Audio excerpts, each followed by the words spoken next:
Dear children, आज मैं हिंदी व्याकरण शुरू कर रही हूँ और मैं आपको पढ़ा रही हूँ हिंदी व्याकरण का पाठ 1 भाषा और व्याकरण। सबसे पहले हम जानेंगे कि भाषा क्या है। अपने मन के भावों और विचारों को व्यक्त करना ही भाषा कहलाती है। जैसे मैं आपसे बोलकर बातें कर रही हूँ और आप सुनकर मेरी बातों को समझ रहे हैं, तो ये विचारों का आदान प्रदान ही भाषा कहलाता है। भाषा वह साधन है जिसके द्वारा मनुष्य अपने मन के भावों और विचारों को बोलकर या लिखकर प्रकट करता है। हम अपने विचारों का आदान प्रदान बोलकर, लिखकर, पढ़कर और सुनकर इन 4 प्रकार से कर सकते हैं, तो ये चारों भाषा के कौशल भी कहलाते हैं। अब हम भाषा के बारे में पूरी जानकारी इस तरह से लेते हैं कि भाषा वह साधन है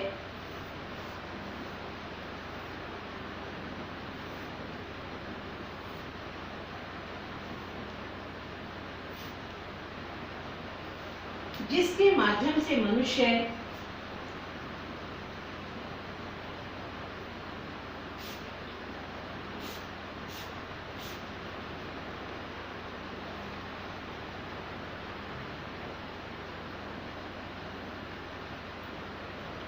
अपने विचारों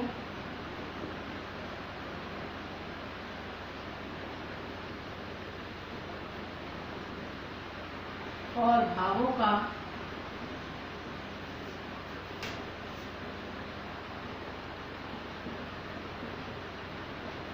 आदान प्रदान करता है।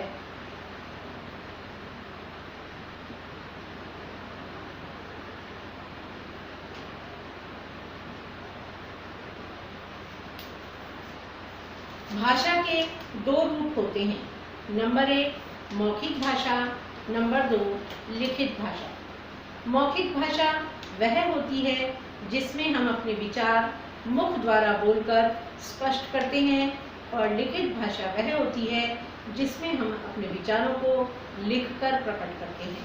इस प्रकार भाषा के 2 रूप हैं।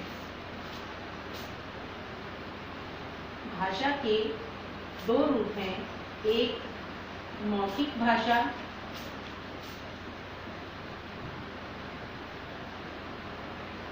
जिसको मुख द्वारा बोला जाता है,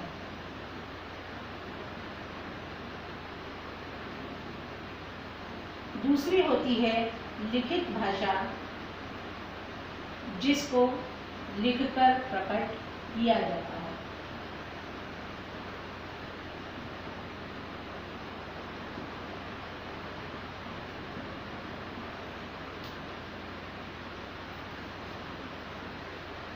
इस प्रकार मौखिक भाषा में वक्ता अपनी बात को बोलकर समझाता है और श्रोता सुनकर समझता है, उसे मौखिक भाषा कहते हैं। और लिखित भाषा वह है जिसमें लिखकर अपने विचारों को प्रकट करता है और दूसरा व्यक्ति पढ़कर उसके विचारों को समझता है, उसे लिखित भाषा कहते हैं। हमारे भारत की राष्ट्रभाषा हिंदी है। राष्ट्रभाषा से मतलब यह है कि जो भाषा पूरे देश के लोगों के द्वारा बोली जाए या अधिक से अधिक लोगों के द्वारा जो भाषा बोली जाती है, उसे उस देश की राष्ट्रभाषा कहते हैं। तो हमारे देश में हिंदी देश के अधिक से अधिक लोगों के द्वारा बोली जाती है, तो इसलिए यह राष्ट्रभाषा मानी गई है और लगभग 70% लोग इस भाषा को समझते हैं। इसलिए संविधान में हमारे हिंदी को राष्ट्रभाषा की संज्ञा दी गई है। इसके बाद आता है राजभाषा। राजभाषा क्या है? जो भाषा सरकारी कार्यालयों में, राजकाज के कार्यों में प्रयोग की जाती है, उसे राजभाषा कहते हैं। हमारी राजभाषा भी हिंदी ही है। हिंदी और अंग्रेजी दोनों हैं। इसके बाद आती है मातृभाषा। मातृभाषा क्या होती है? जो भाषा मातृभाषा जो भाषा बच्चा अपने परिवार से, अपनी माँ से सीखता है, वह मातृभाषा कहलाती है। बच्चा सबसे पहले अपनी माँ के, अपने परिवार के संपर्क में आता है और उन्हीं से जो वह सीखता है वह उसकी मातृभाषा होती है। भारत की मान्यता प्राप्त भाषाएं। संविधान की 8वीं अनुसूची में 22 भाषाओं को मान्यता दी गई है और ये 22 भाषाएं इस प्रकार हैं: संस्कृत, हिंदी, असमिया, ओडिया, उर्दू, कन्नड़, कश्मीरी, कोंकणी, डोगरी, तमिल, तेलुगु, गुजराती, नेपाली, पंजाबी, बंगला, बोडो, मराठी, मणिपुरी, मलयालम, संथाली, सिंधी, मैथिली। इन सभी भारतीय भाषाओं का तेजी से विकास भी हुआ है। अब आता है बोली। जो किसी स्थान विशेष में स्थानीय लोग बोलते हैं, उस क्षेत्र में बोली जाने वाली बोली होती है। यहाँ हम बोली के बारे में बताएंगे।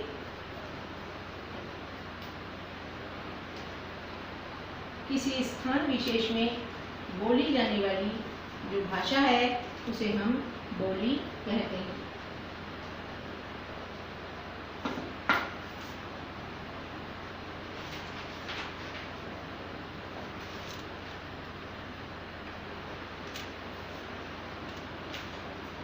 बोली होती है किसी स्थान विशेष में बोली जाने वाली भाषा को हम बोली कहते हैं। बोली में साहित्य की रचना नहीं होती और यह मौखिक रूप से ही हम बोली बोलते हैं।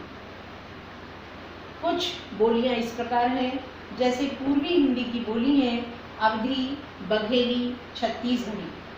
पश्चिमी हिंदी की बोली हैं खड़ी बोली, हरियाणवी, ब्रजभाषा, बुंदेली, कन्नौजी। राजस्थानी हिंदी की बोली हैं जयपुरी, जोधपुरी, मेवाड़ी, हाड़ौती, मेवाती। पहाड़ी हिंदी की बोली हैं गढ़वाली, हिमाचली, कुमाऊनी, मंडियाली। बिहारी हिंदी की बोली हैं मैथिली, मगही, भोजपुरी, अंगिका, वज्जिका आदि। अब आता है उपभाषा। जब बोली का क्षेत्र बढ़ जाता है और उसमें साहित्य रचना भी की जाने लगती है तो वह बोली उपभाषा बन जाती है।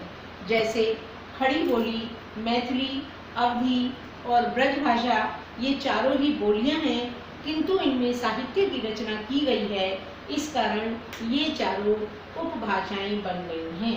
इन चारों में ही बड़ा उत्तम साहित्य उपलब्ध है। भाषा और बोली में अंतर। बोली के बाद आता है उपभाषा और उपभाषा के बाद आता है भाषा और बोली में अंतर।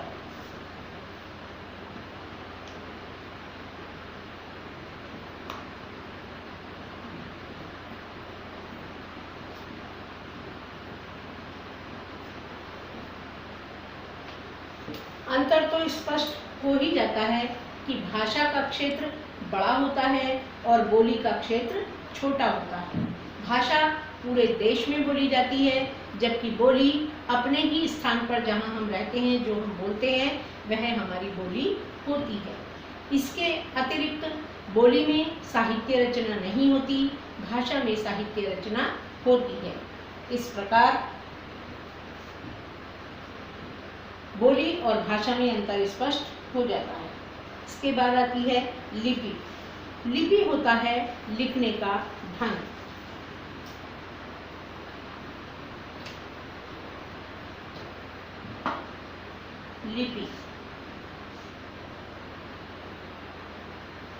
लिपि होता है लिखने का ढंग।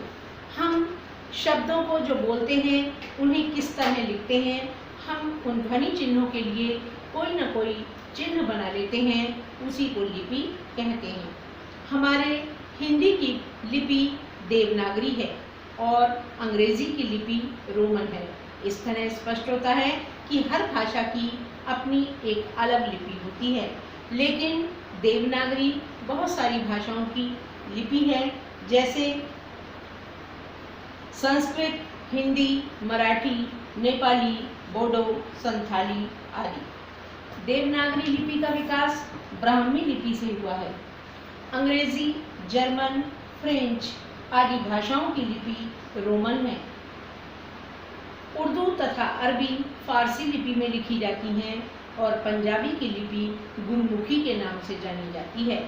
अतः हम कह सकते हैं कि भाषा लेखन के लिए निश्चित चिन्हों की व्यवस्था को लिपि कहते हैं। हमारी देवनागरी लिपि की कुछ मुख्य विशेषताएं भी हैं जो ध्यान से सुनने योग्य हैं। देवनागरी लिपि विश्व की एकमात्र वैज्ञानिक लिपि है। इसमें कोई त्रुटि या अपवाद नहीं है। इसकी नीतियाँ बिल्कुल स्पष्ट हैं और कहीं भी किसी तरह के शक की गुंजाइश नहीं है। एकदम वैज्ञानिक लिपि है। देवनागरी लिपि बाएं से दाएं लिखी जाती है। हम इधर से शुरू करते हैं और इधर की तरफ लिखते चले जाते हैं, तो हमारी यह लिपि बाएं से दाएं चलती है, जबकि फारसी लिपि दाएं से बाएं की तरफ चलती है। आप देखते होंगे कि उर्दू भाषा इधर से लिखना शुरू करते हैं और इधर की तरफ लिखते चले जाते हैं। तो हमारी लिपि की विशेषता है, जिसमें हिंदी भाषा लिखी जाती है, कि यह बाएं से दाएं चलती है। एक पॉइंट और भी नोटेड है कि कंप्यूटर पर यूनिकोड द्वारा देवनागरी में लिखे कोई भी लेख को किसी भी भाषा में अनुवाद किया जा सकता है। देवनागरी लिपि में अगर कोई लेख लिखा है तो यूनिकोड द्वारा उसको किसी भी भाषा में अनुवादित किया जा सकता है। ये हमारी देवनागरी लिपि की बहुत बड़ी विशेषता है। अब आता है साहित्य। साहित्य क्या होता है? ज्ञान का संचित कोश। जो ज्ञान हमारे पास एक भंडार के रूप में है, उसको लिखित रूप में इकट्ठा करना या लिखित रूप में संचय करना ही साहित्य कहलाता है। इस प्रकार हम कह सकते हैं कि ज्ञान का संचित कोश ही साहित्य होता है। साहित्य दो प्रकार का होता है, एक गद्य साहित्य और दूसरा पद्य साहित्य। गद्य साहित्य में हम जैसे कहानी, उपन्यास, नाटक, निबंध, जीवनी आदि लिखते चले जाते हैं। किसी जीवन वृत्त को, किसी के वृत्तांत को, यात्रा समाचार को लिखते चले जाते हैं, वह गद्य साहित्य के रूप में हमें मिलता है। और जो पद्य साहित्य होता है वह कविता के रूप में, छंद आदि के रूप में, पद, सवैया, सोरठा, कविता, दोहा आदि के रूप में हमें पद्य साहित्य या काव्य साहित्य उपलब्ध होता है। अब आता है भाषा और व्याकरण। हम भाषा तो बोलते हैं, लेकिन अगर उसमें कोई त्रुटि होती है तो वह हमें, जब तक उसका सुधार नहीं करते हम उसका, तब तक वह भाषा समुचित रूप से ग्रहण करने योग्य नहीं होती। हमें, अगर हमने शब्द बोला गाय, तो हमारे दिमाग में एकदम से गाय की छवि अंकित हो जाती है। लेकिन अगर हम इसी शब्द को यगा बोलेंगे तो क्या हमें कुछ समझ में आएगा या आपको कुछ समझ में आएगा? शायद नहीं। तो वर्ड जो होते हैं, जो शब्द होते हैं, उनका सही क्रम में होना भी बहुत ज़रूरी है और ये काम हम व्याकरण के माध्यम से करते हैं। तो इसलिए भाषा और व्याकरण का आपस में गहरा संबंध होता है। व्याकरण द्वारा ही भाषा को लिखने, पढ़ने, बोलने और समझने के तरीके सिखाए जाते हैं और भाषा की व्यवस्थित समझ के लिए हमें व्याकरण पढ़ना बहुत ज़रूरी होता है। इसलिए हम कह सकते हैं कि भाषा के शुद्ध रूप नियमों का ज्ञान कराने वाला शास्त्र ही व्याकरण कहलाता है। या सरल शब्दों में हम कह सकते हैं कि भाषा की शुद्धता का ज्ञान कराने वाला शास्त्र ही व्याकरण कहलाता है।